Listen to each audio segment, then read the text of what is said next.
Admiral Siwan Park stood at the window of his office on the orbital station above Earth. He watched the blue planet spin slowly below him. It was beautiful. It was home. And for 200 years, it had been treated like dirt by the rest of the galaxy. He was 63 years old. He had spent 40 of those years in the military, climbing through the ranks, watching, waiting, and planning. The other species in the Galactic Concord thought humans were weak. They thought humans were stupid. They thought humans would accept any insult, any cruelty, any humiliation. As long as they were allowed to exist, they were wrong. Siwan turned away from the window when his communication panel beeped. The face of Ambassador Jawan Shin appeared on the screen. Jawan looked tired. He always looked tired these days. 20 years of begging the Galactic Council for basic respect had worn him down to the bone. "Admiral," Jawan said, "I assume you have seen the news from Dajan 4. Siwan nodded slowly. 40,000 dead. Starvation. The Velith refused to let our supply ships through. They called it population management."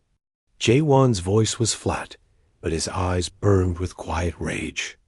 They stood in the council chamber and said that humans breed too fast. They said we need to learn control. The other species said nothing. They just watched. Siwan closed his eyes for a moment. He thought about the children on Dajan 4. He thought about parents watching their sons and daughters grow weak and thin. He thought about the silence of the galaxy while humans died. "How much longer do we wait?" Jawan asked. "Not long," Siwan replied. "I received word from Dr. Yuna Kwan this morning. Project Horizon is complete." For the first time in months, something like hope flickered in Jawan's eyes. "Then we are ready?" "We have been ready for 10 years. We were just waiting for them to give us a reason that no one could argue with." Siwan looked back at the Earth below. 40,000 dead children is reason enough. 3 days later, Siwan traveled to the Lunar Research Station.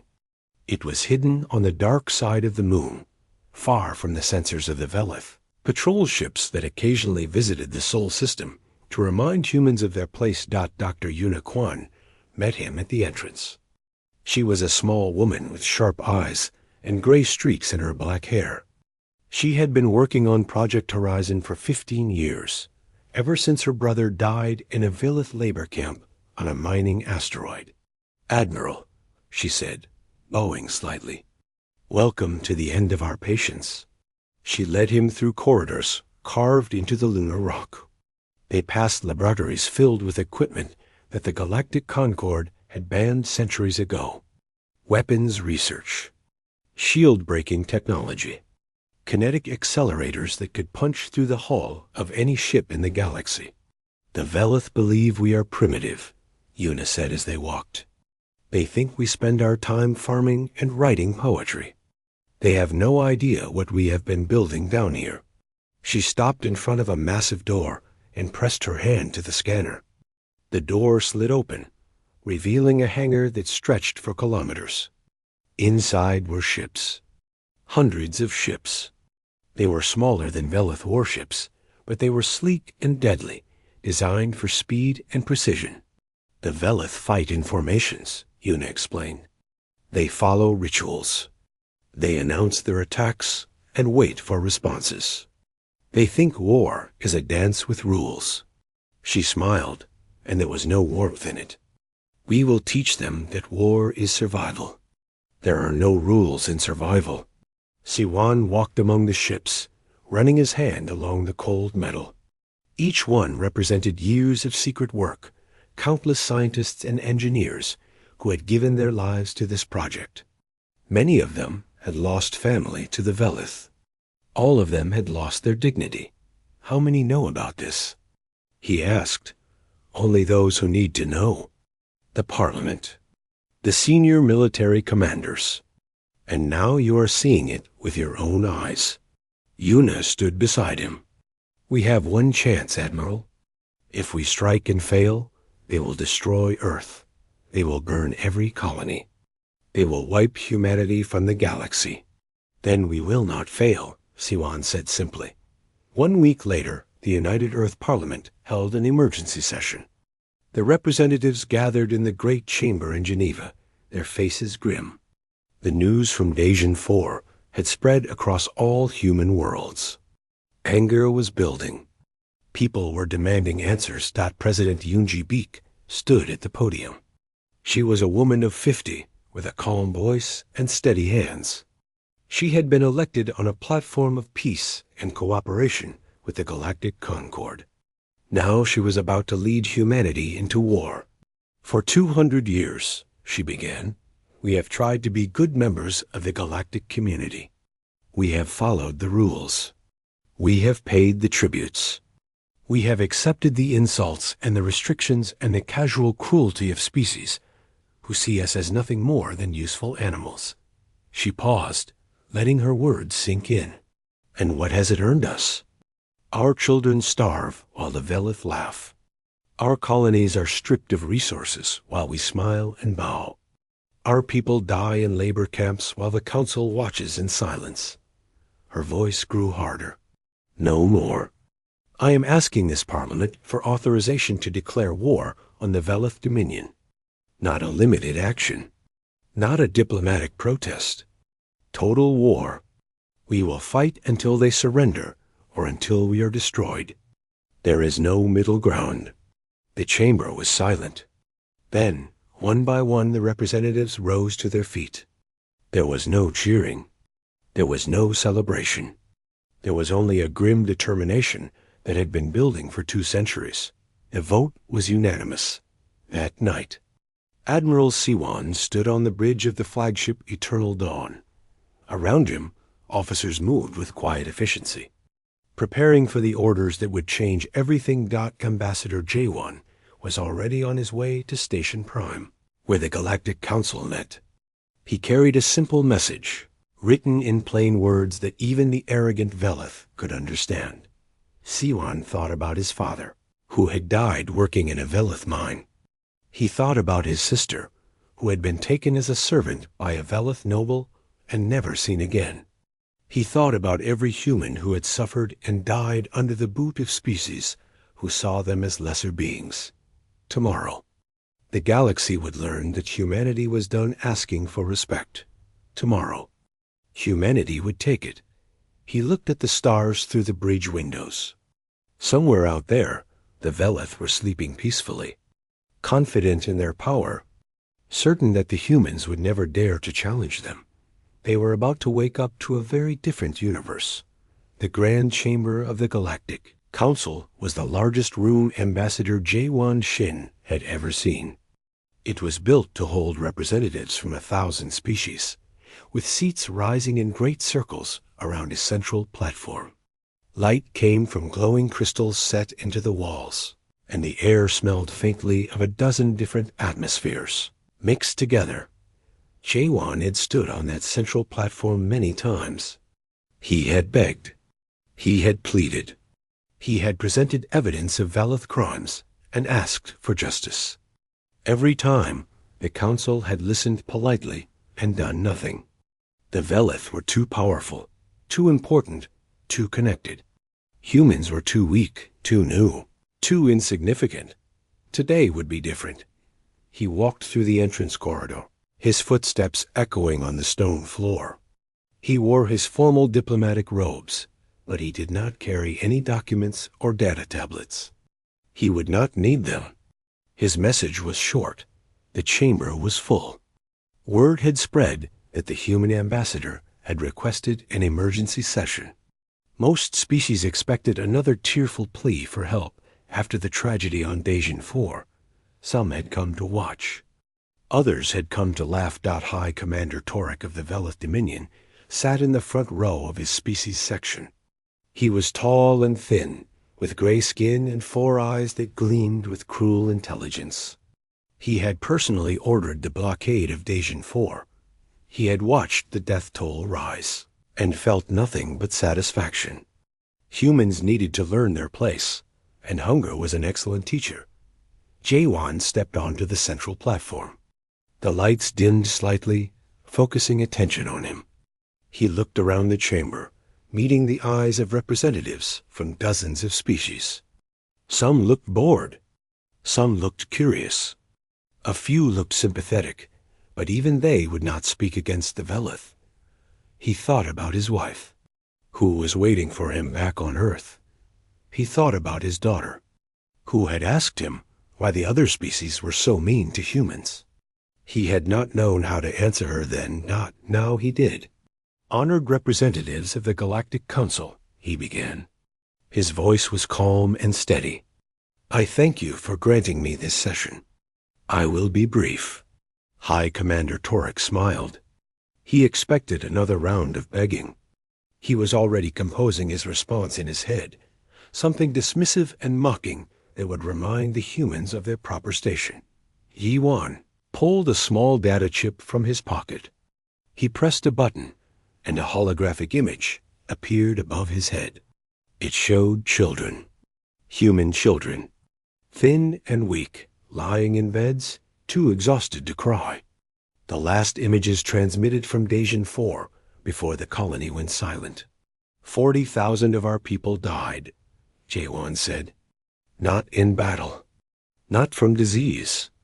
They starved to death because the Velith Dominion decided the humans breed too fast. They blocked our supply ships. They watched our children die. They called it population management. He let the image hang in the air for a long moment. For 200 years, humanity has been a member of this concord. We have followed every law. We have paid every tribute. We have accepted every insult and every humiliation. We did this because we believed in peace. We believed that if we were patient and reasonable, we would eventually be treated as equals. He paused. We were wrong. The chamber was utterly silent. Something in Jaewon's voice had changed. He was not begging anymore. He was not even angry. He was simply stating facts in a tone that left no room for argument. As of 6 hours ago, the United Earth government formally declared a state of total war against the Velith Dominion. For a moment, no one moved. Then High Commander Torek burst out laughing. The sound echoed through the chamber, harsh and mocking. "War?" he said, rising from his seat. "The humans declare war on the Dominion? This is adorable. Truly adorable." He looked around the chamber, inviting others to share his amusement. "You have what? 40 ships. We have 4,000. You have no allies. You have no resources. You have nothing but your pathetic little planet and your doomed colonies." Jaewon did not react. He simply waited for Torek to finish. "Go home, little ambassador," Torek continued. "Tell your people to surrender now, and perhaps we will be merciful.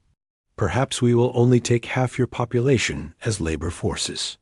Fight us, and we will turn Earth into a burning rock." Jaewon nodded slowly. "You taught us something important, High Commander. You taught us what the galaxy respects. It is not diplomacy. It is not reason. It is not justice." He looked directly into Torek's 4 eyes. "It is power." And we learned. He turned and began walking toward the exit. "Where are you going?" Torek called after him. "I have not dismissed you." Jaewon stopped but did not turn around. "I am not here to negotiate, High Commander. I am here to inform. The war has already begun.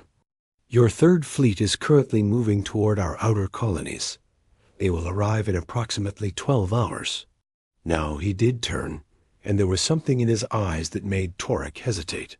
They will not arrive at what they expect. He walked out of the chamber, leaving silence behind him. In the upper galleries, Observer Illis watched the human leave. She was old, even by the standards of the Moran, a species that measured their lives in centuries. She had observed the rise and fall of 17 galactic powers. She had watched empires crumble and new ones take their place. She had seen species go extinct and others emerge from nothing to dominate entire sectors. But she had never seen anything quite like this. The humans had been farmers and artists when they first reached the stars. They had been gentle, eager to learn, desperate to make friends. The galaxy had treated them like servants, and they had accepted it with patience that seemed endless. That patience, Illis now realized, had not been weakness. It had been preparation. She activated her personal recorder and spoke quietly. Note for the archives. The human species has declared war on the Velith Dominion. Initial analysis suggests this is suicide. However, the human ambassador showed no fear. He showed no desperation. He spoke as if the outcome was already decided. She paused, considering her next words carefully. Further observation is required. The humans may be more dangerous than anyone has realized. Down in the chamber, chaos was erupting. Representatives were shouting, demanding explanations, trying to understand what had just happened. High Commander. Torek was calling for the immediate destruction of Earth. Others were urging caution, warning that hasty action could destabilize the entire sector. None of them noticed that the first reports were already coming in from the outer systems. Human ships had appeared from nowhere, striking at Velith supply stations with surgical precision. The war was not beginning, it had already begun, and deep in space. Admiral Siwan Park sat on the bridge of the Eternal Dawn, watching the battle reports scroll across his screen. Everything was going according to plan. The Velith thought they were dealing with a desperate enemy, making a final, futile gesture. They had no idea that humanity had spent 2 centuries preparing for this moment. They had no idea what was coming. Captain. Minji Cho gripped the arms of her command chair as the destroyer Indomitable dropped out of faster-than-light travel. Around her, 11 other human ships appeared in perfect formation. Ahead of them, 50 Velith patrol vessels hung in space, their weapons already powered up. They knew we were coming, her tactical officer reported. Of course they did, Minji replied. They think they set a trap. They think 50 against 12 is certain victory. She smiled, but there was no humor in it. They think wrong. The Velith commander was already broadcasting. His voice filled the bridge, arrogant and dismissive. Human vessels, you are outnumbered and outgunned. Surrender immediately, and you will be taken as prisoners. Resist, and you will be destroyed. Minji muted the transmission. All ships, execute Pattern 7. Remember your training. Trust your instincts. And show these creatures what happens when they underestimate humanity. The Velith expected the humans to charge forward in a desperate attack or to flee in terror. They did neither. Instead, the 12 human ships scattered in all directions, their engines burning at speeds that should have been impossible for vessels their size. The Velith formation broke as commanders shouted conflicting orders.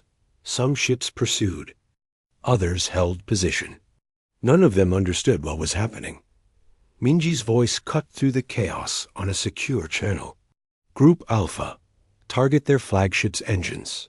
Group Beta, draw fire from their eastern flank. I will handle the rest. The Indomitable dove straight toward the center of the Velith formation.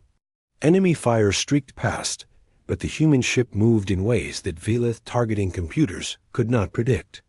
It jinked and rolled, accelerated, and stopped, using every piece of debris and every sensor shadow to confuse its enemies. Then it fired. The kinetic accelerators that Dr. Yuna Kwan had developed were different from any weapon the galaxy had ever seen. They did not use energy beams or explosive missiles. They launched small, dense projectiles at incredible speeds. The projectiles punched through Velith shields like paper and tore through hulls before anyone knew what was happening. 3 Velith ships exploded in the first 10 seconds. What is this? The Velith commander screamed. What weapons are these? But there was no one to answer him. The humans were not following any known combat doctrine. They did not form lines. They did not announce their attacks. They did not give the enemy time to respond. They simply killed with brutal efficiency. Within an hour, 31 Velith ships were destroyed or disabled. The remaining 19 fled into faster-than-light travel, their commanders too shocked to think of anything except survival. Minji leaned back in her chair and looked at her crew. They were exhausted but victorious. 2 human ships had been lost. 20 crew members were dead. She would mourn them later. Right now, there was work to do. "Send the battle recordings to command," she ordered. "Let the galaxy see what we can do." Across the galaxy, those recordings spread like wildfire. Neutral. Species watched in their council chambers and their trading posts. They saw the impossible speed of human ships. They saw weapons that ignored shields. They saw tactics that broke every rule of civilized warfare. Merchant Sauron of the Keth species sat in his personal vessel, watching the recordings for the 5th time. He was old and had seen many conflicts in his long life. He had seen the Velith crush rebellions. He had seen them destroy entire species. He had never seen anyone fight back like this. "They move like predators," he said to himself. "They do not hesitate. They do not show mercy. They do not even seem afraid." He thought about his trade routes, which passed through Velith territory. He thought about his family, who lived on a world that the Velith protected. He thought about what might happen if the humans won this war. Then he composed a message to his government. "Recommend immediate reassessment of relations with humanity. They are not what we believed. Do not provoke them." On the moon of Kurith, General Dongha Yu led his soldiers through tunnels that they had dug in secret over the past week. The Velith garrison above them had no idea they were coming. Velith soldiers did not dig. Velith soldiers did not crawl through dirt and rock like animals. They fought in the open, with honor and ceremony. Humans had no such limitations. "Remember," Dongha whispered to his troops, "we hit fast, we hit hard, and we disappear before they can organize a response. This is not a battle. This is a message.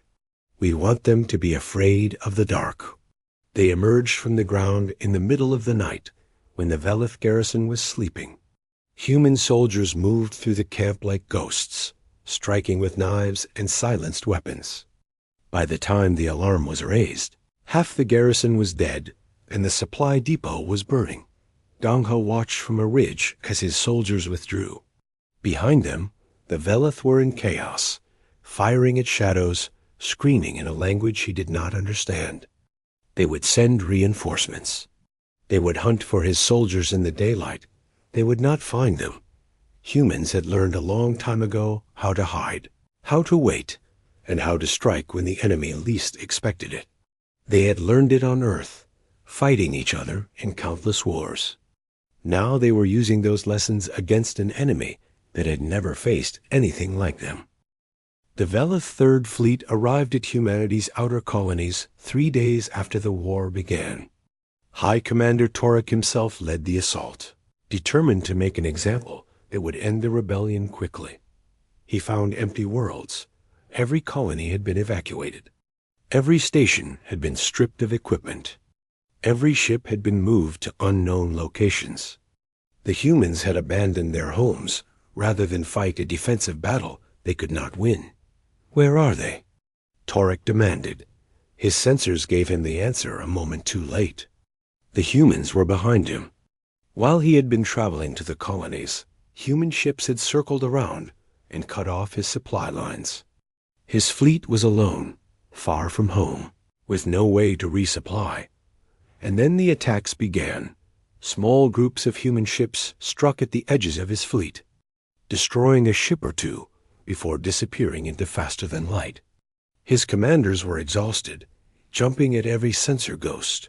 Unable to sleep, Torek realized, with growing horror, that the humans were not trying to defeat him in a single battle. They were trying to wear him down. They were trying to break his fleet piece by piece, ship by ship, until there was nothing left, and there was nothing he could do to stop them. For the first time in his long life, High Commander Torek felt something he had never experienced before. He felt fear. 6 months into the war, Admiral Siwan Park stood on the bridge of the Eternal Dawn and watched the planet Virith Prime grow larger in the viewscreen. It was the heart of the Velith Dominion, a world of ancient cities and proud monuments. It was also the place where the war would be decided. Fleet status? He asked. All ships in position, Admiral. The Velith main fleet is holding orbit around the gas giant, as expected. They outnumber us 3-1. Siwan nodded. The Velith had gathered everything they had for this battle. If they lost here, they would have nothing left to defend their worlds. They knew it. He knew it. The entire galaxy was watching to see what would happen. Begin Operation Sunrise, he ordered. The human fleet did not charge at the enemy. Instead, they spread out, moving in patterns that seemed random, but were carefully calculated. They used the gravity of the gas giant, letting it pull them faster and faster toward the Velith formation. High Commander Torek watched from his flagship, trying to understand what the humans were doing. They were not attacking. They were not retreating. They were just falling toward his fleet like stones dropped from a height. What is their strategy? He demanded that no one could answer him. The humans had not fought a single battle the way the Velith expected. Every time Torek thought he understood their tactics, they did something completely different. Then the first wave hit. 10 human ships broke away from the main formation and dove directly at the Velith flagship. They were not trying to destroy it. They were trying to distract it. Velith gunners focused their fire on the incoming ships, pouring energy into space, trying to stop the suicide charge. They destroyed 8 of the 10 ships. But while they were firing, they were not watching their flanks. Admiral Siwan led the second wave personally. 30 ships came screaming out of the gas giant's upper atmosphere, where they had been hiding in the thick clouds. They hit the Velith formation from below, targeting engines and weapon systems with surgical precision. The Velith formation collapsed into chaos. Ships collided with each other. Commanders screamed conflicting orders. Torek tried to restore discipline, but it was too late. The humans were inside his fleet, too close for long-range weapons, too fast for slow Velith targeting systems. The battle lasted 4 hours. When it was over, half the Velith fleet was destroyed. Their flagship was crippled, drifting in space with its engines dead. High Commander Torek escaped on a shuttle, watching his life's work burn behind him. But Siwan did not celebrate. He walked through the corridors of the Eternal Dawn, passing crew members who slumped at their stations in exhaustion. He stopped at the medical bay, where doctors were treating the wounded. Captain Mingji Cho was there. Her ship, the Indomitable, had been in the first wave. She had known she would not survive, but she had volunteered anyway. She had died buying time for the main attack. Siwan stood beside her body for a long moment. She had been one of his best officers. She had believed in the mission. She had given everything for humanity's survival. He would not let her sacrifice be wasted. 3 days later, a small shuttle approached the human fleet under a flag of truce. Inside was Observer Illis of the Moran species. She had requested a private meeting with Admiral Siwan, and he had agreed. They met in his personal quarters, a small room with no decorations except a picture of Earth on the wall. Illis studied the image for a moment before speaking. "Beautiful world," she said. "I visited once, many centuries ago. Your people were still learning to use fire." Siwan offered her a seat. "You have been watching us for a long time. The Moran watch everyone. It is what we do. We record history. We observe the rise and fall of species. We try to understand the patterns." She settled into the chair, her ancient eyes studying him. "In 10,000 years, I have never seen a species do what you have done. Win a war? Adapt. Illis leaned forward. A century ago, your people were farmers and poets. You had no military tradition. You had never fought a war in space. The Velith have been warriors for 5,000 years. They should have crushed you in days. She paused. Instead, you crushed them. How? Siwan was quiet for a moment, considering his answer. Because we had no choice, he finally said. The galaxy taught us that kindness is weakness, that mercy is stupidity, that the only thing that matters is power. He met her eyes. We did not want to learn those lessons, but you taught them to us anyway. So we became what you forced us to be. Illis nodded slowly. And now? What will you become now that you have won? That depends on the galaxy. We did not start this war. We wanted peace. We still want peace. Siwan stood and walked to the window, looking out at the stars. But we will never be victims again. If the galaxy wants humanity as a partner, we will be partners. If the galaxy wants humanity as an enemy, we will be the worst enemy they have ever faced. Illis rose from her chair. I will report to my people. The Moran do not take sides, but we can advise. Many species are watching this war. Many are reconsidering their relationships with both the Velith and humanity. Then let them see what we are, Siwan replied. Not conquerors, not monsters, just people who will no longer accept being treated as less than we are. After Illis left, Siwan received a transmission from Lieutenant Hayan No. Her fighter had been disabled in the battle, and everyone had assumed she was dead. But she had survived, drifting for 3 days in a damaged cockpit before finding a crippled Velith scout ship. She had somehow gotten it working and flown it back to human lines. Her message was broadcast to every human ship in the fleet. Her voice was weak but steady. This is Lieutenant Hayan No. My ship is destroyed. I am injured. I have been floating in the dark for 3 days. But I am still breathing. And I am still fighting. I will always be fighting. We all will. Because that is what humans do. We survive. The fleet erupted in cheers. Soldiers who had been exhausted found new energy. Officers who had been grieving found new hope. The tide had turned, and the galaxy was beginning to understand that humanity would never be pushed aside again. 1 year after, Ambassador Jaewon Shin walked into the Grand Chamber and declared war. He walked into the same chamber again. The room had not changed. The same glowing crystals lit the walls. The same seats rose in circles around the central platform. The same species sat in their designated sections, watching him, but everything else was different. The Velith section was nearly empty. Only a handful of representatives remained, their heads bowed in defeat. Their fleet was destroyed. Their colonies were occupied.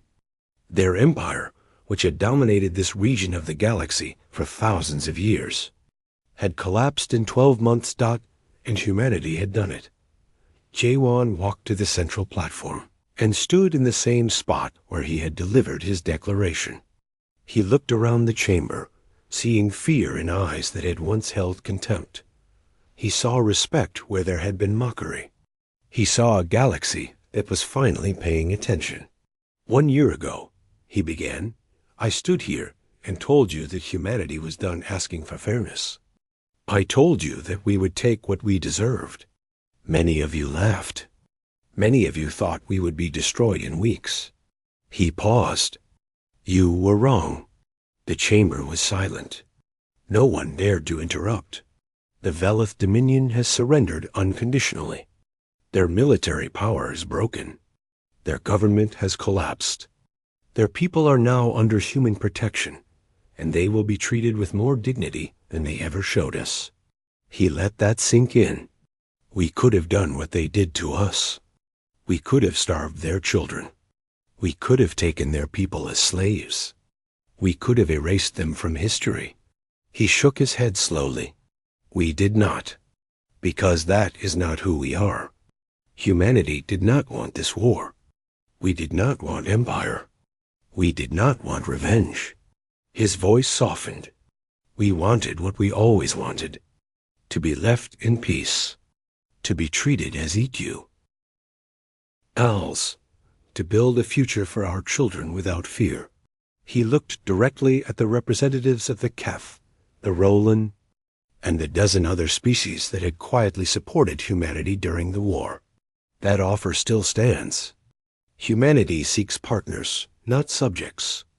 We seek friends, not servants. The war is over. Let us build something better together. He stepped down from the platform and walked out of the chamber.